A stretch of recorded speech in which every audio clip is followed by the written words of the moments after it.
এত কম দামি একটা শাক দিয়ে যে এত সুন্দর একটা ভর্তা বানানো যায়, আপনারা না দেখলে বিশ্বাসই করতে পারবেন না। এত টেস্টি যে গরম ভাতের সাথে যতদিনকে এটা বানাবেন সেদিনকে সব ভাত মনে হবে এটা দিয়েই খেয়ে নিই, আর অন্য কিছুর দরকার হবে না। আমি নোটের শাকের কথা বলছি। নোটের শাক একেবারেই কম দামি, কিন্তু তার টেস্ট যে এত সুন্দর আমি নিজেও জানতাম না। তাই ভর্তা মেখে যখন খেলাম গরম ভাত, তখন মনে হচ্ছিল পুরো ভাতটাই এই ভর্তাতেই খেয়ে নিই। একটা কড়াইতে 2 টেবিল চামচ মতো সর্ষের তেল গরম করতে দিয়ে দিচ্ছি। তেলটা গরম হয়ে গেলে 2খানা শুকনো লঙ্কা দিয়ে দিলাম, আর দিয়ে দিলাম 1/2 টেবিল চামচ মতো কালো জিরে। কালো জিরে আর শুকনো লঙ্কার ফ্লেভারটা কিন্তু দারুণ আসে। তার মধ্যে দিয়ে দিলাম সামান্য একটুখানি হিং, এই 1/4 টেবিল চামচ মতন দিয়ে একটু ভাজা ভাজা মতো করে নিচ্ছি। এবার দিয়ে দিলাম লবণ। শাকের পরিমাণ অনুযায়ী 1 টেবিল চামচ মতো লবণ আমি এখানে দিয়েছি, দিয়ে একটু নাড়াচাড়া করে নিচ্ছি।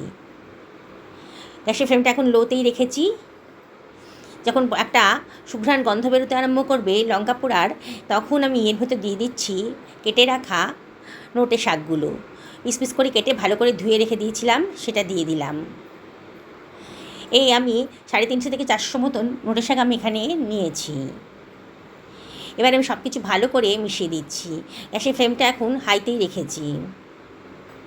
দেখুন শাকের গা থেকে কেমন জল বেরোচ্ছে, আর শাকটা কিন্তু অনেকটাই মজে গেছে, অনেকটা নরম হয়ে যাচ্ছে নাড়াচাড়া করার ফলে।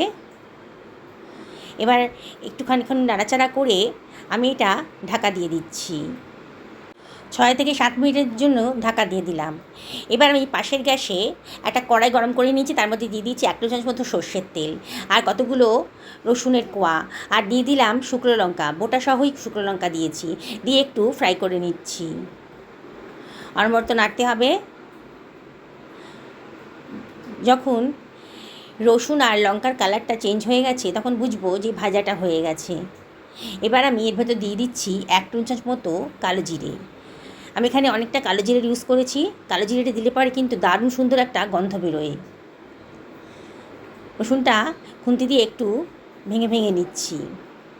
নরম হয়ে গেছে একদম, বেশ ভাজা ভাজা হয়ে গেছে। দেখুন, দেখেই মনে হচ্ছে বেশ ভালো মতন ভাজা হয়ে গেছে। এবার আমি গ্যাসের ফ্লেমটা অফ করে দিয়েছি,